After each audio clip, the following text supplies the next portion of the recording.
Hello, everyone, and welcome to today's B2 Level podcast. In this episode, we begin a long, connected story about ambition, mystery, and choices in a city unlike any other, the City of Glass Towers. Make sure you are comfortable because this journey will take us through many twists, long reflections, and exciting moments. Elena had always dreamed of leaving her small hometown and moving to a big city, but she never imagined she would end up in a place like this.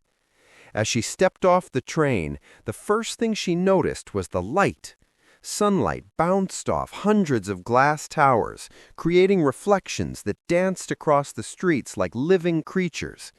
Every building seemed taller than the last, each with a unique design, some twisting in impossible shapes, others shimmering as if made entirely of water. Elena adjusted her backpack and took a deep breath.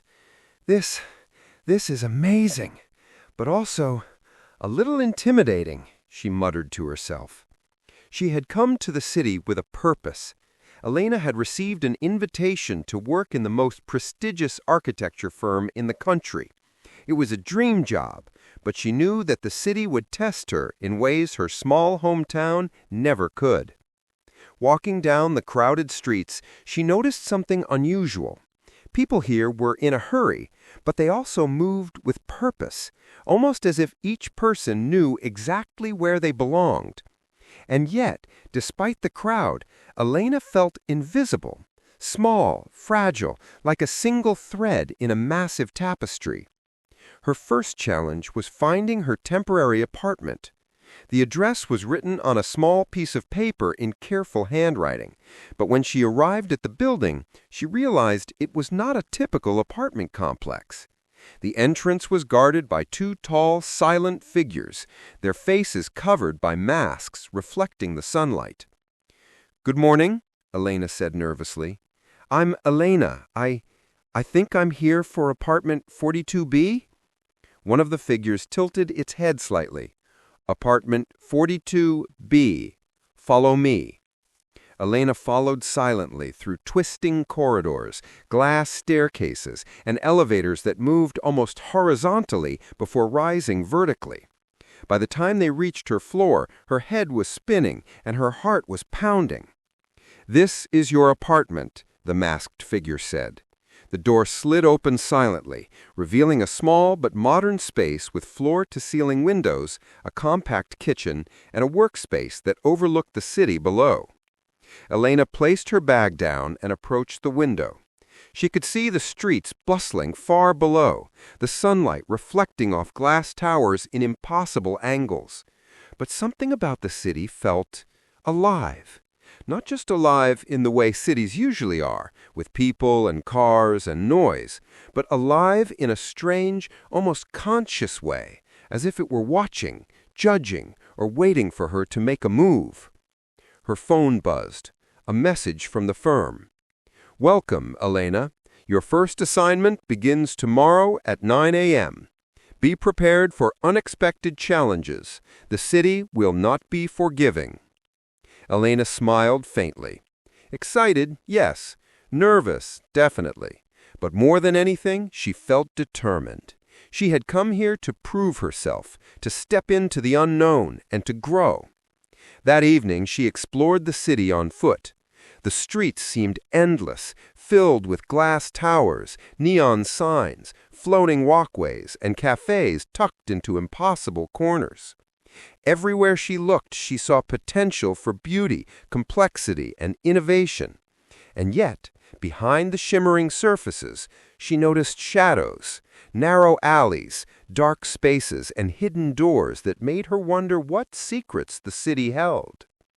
Elena paused near a small fountain where the water reflected the towers like a liquid mirror.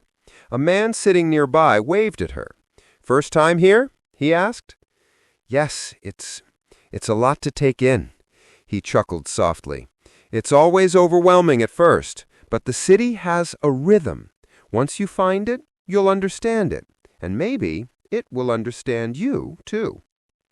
Elena pondered his words. She didn't know what he meant yet, but a feeling stirred inside her, a mixture of curiosity, anticipation, and something she couldn't quite name.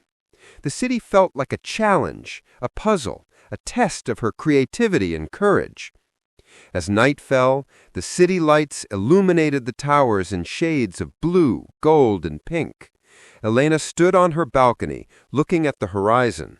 Somewhere beyond the lights, beyond the towers, and beyond the shadows, she knew the city held opportunities, dangers, and mysteries.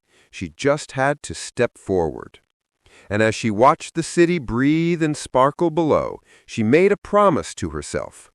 I will not just survive here. I will learn, I will grow, and I will leave a mark on this city, no matter what it takes.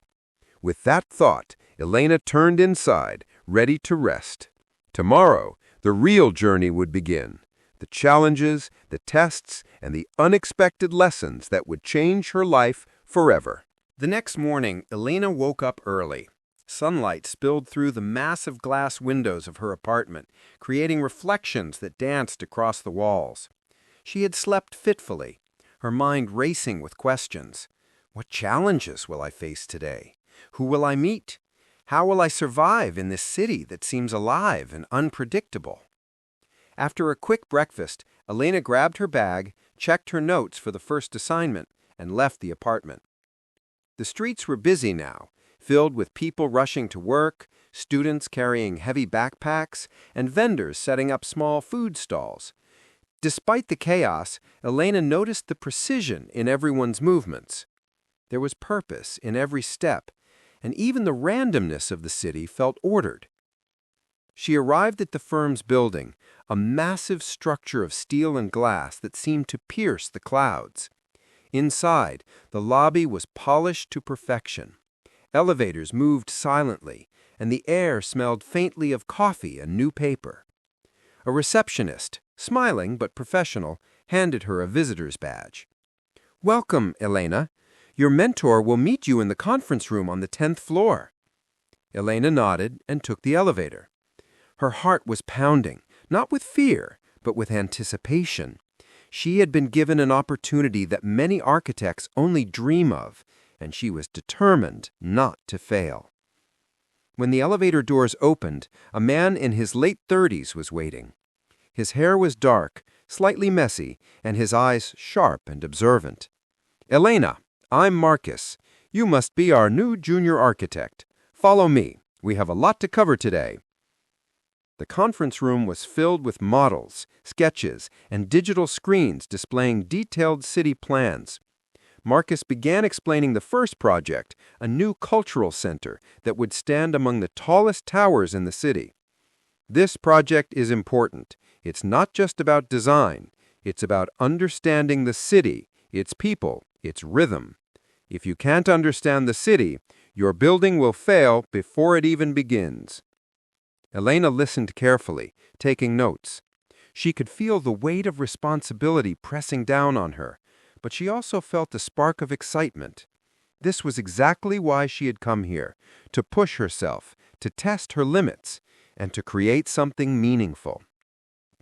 After the meeting, Marcus led her through the streets of the city, showing her different districts and explaining the architectural style of each. Elena noticed something curious. The city seemed to change subtly depending on who was observing it. In some streets, the glass towers reflected the sunlight in golden patterns. In others, the reflections were cool and blue, as if the city had moods. Later, during a lunch break, Elena sat in a small cafe tucked between two towers. As she drank her tea, she overheard a conversation between two locals. "The city always watches," one man said quietly. "Don't be silly. It doesn't watch. It adapts. It reacts to ambition and fear, hope and hesitation. If you don't understand, it can overwhelm you." Elena's mind raced. She had felt that sensation too, the city observing her, testing her instincts, as if the glass towers themselves were alive, shaping her path, guiding her steps, and sometimes warning her of what lay ahead. Returning to the office, Marcus assigned her a task: create a preliminary design concept for the cultural center by the end of the week. Elena knew it would be intense. The deadlines were tight, the expectations high, and the city unpredictable. As night fell, Elena returned to her apartment. The city below shimmered with lights, reflections bouncing endlessly off the towers. Standing on her balcony, she thought about the day, the people she had met, the streets she had explored, the small hints of the city's hidden personality. She realized that surviving in this city wasn't just about skill, it was about observation, patience, and understanding. And she had to learn quickly. Elena sat down at her desk, opened her sketchbook, and began drawing. Every line, every curve, every note was a step toward understanding both the building and the city. Outside, the city continued to live, breathe, and shine, a living canvas for anyone brave enough to leave their mark. And Elena? She was ready to begin leaving hers. The next morning, Elena woke up before sunrise. The city was quiet now, a rare moment of calm before the streets filled with life. She made herself a quick breakfast, grabbed her sketchbook, and walked toward the construction site of the new cultural center. Today, Marcus had promised she would meet some of the city's senior architects and engineers, a chance to understand the practical side of her ideas. As she walked, Elena noticed small details she hadn't before. The shadows of the towers stretched across the streets like giant fingers. The reflection of the sun on the glass walls created moving patterns on the sidewalks, almost like an unspoken language. She tried to memorize every nuance, every movement, because in this city, the small details could make a huge difference. When she arrived at the site, Marcus was already waiting.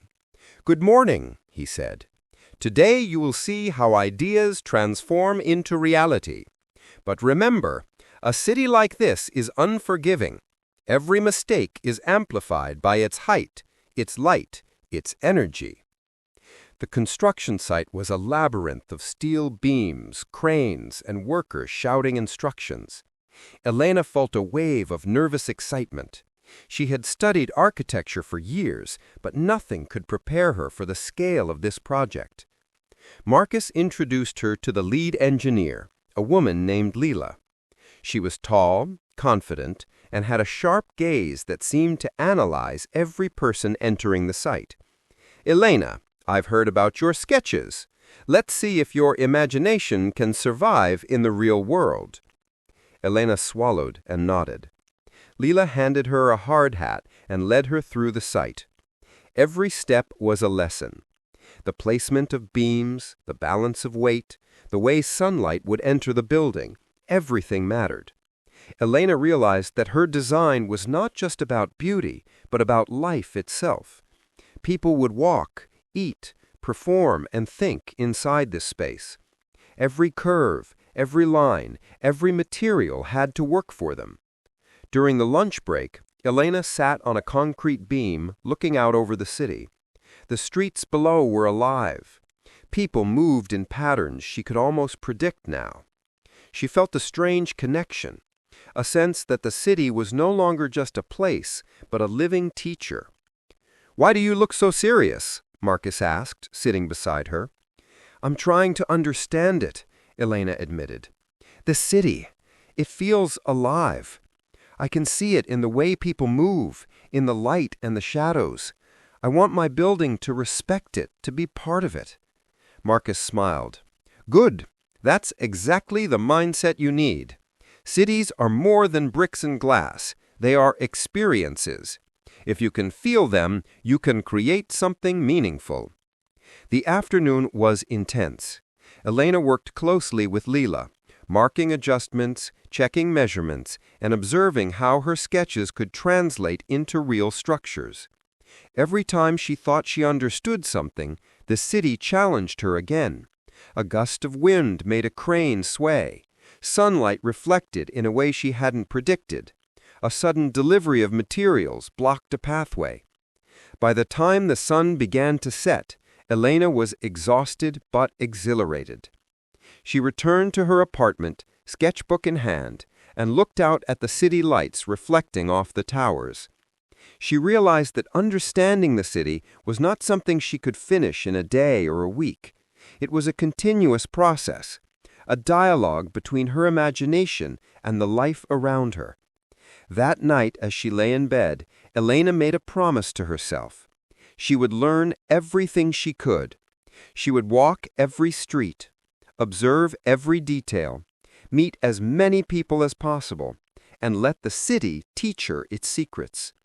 And deep down she knew that the city was ready to respond. If she listened, learned, and respected it, the glass towers might not just watch her, they might even guide her. Elena closed her eyes, imagining the cultural center taking shape in her mind. The building wasn't just a project anymore. It was a bridge between her dreams and the city's soul. And tomorrow she would take another step forward in this endless, challenging, and extraordinary adventure.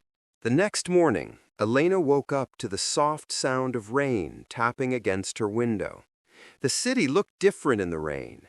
Reflections shimmered like liquid glass, and the streets, usually filled with chatter and movement, were quieter, more intimate.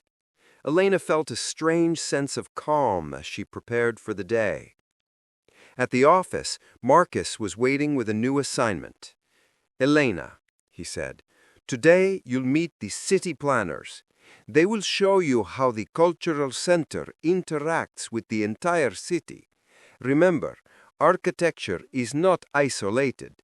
Every building affects its surroundings: traffic, light, shadows, energy. You must think beyond your sketchbook." Elena nodded and followed him to a sleek, glass-walled conference room. Inside, she met 4 planners, each with a tablet in hand and a stack of city maps. One of them, a man named Javier, spoke first. "Welcome, Elena. Your building is not just for the people inside. It will affect everyone around it. Today we will analyze sunlight, pedestrian flow, and even how the wind moves through the streets.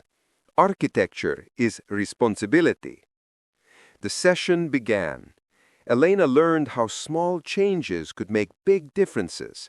A window placed slightly differently could create glare for neighboring buildings. A stairwell could change the way crowds moved outside. A garden on the roof could cool the surrounding streets. Elena was fascinated but overwhelmed. Her sketches felt incomplete in the face of this complexity. Yet she also realized how thrilling it was to think of a building as a living part of the city. Every decision mattered, every detail had meaning. After the meeting, Marcus took her on a walk through the old district of the city. Here, the streets were narrow, cobbled, and lined with centuries-old buildings. Street performers played music, vendors sold fruits and flowers, and children ran around laughing. "This is why we build with respect," Marcus said. "The new towers must honor the old city. If you ignore its history, your building will feel out of place. If you embrace it, it can create harmony." Elena observed the interplay of old and new, light and shadow, silence and noise. She realized that the city was a living storybook, each street, each building, each person adding a paragraph. Back at her apartment, Elena spent the evening integrating what she had learned into her designs.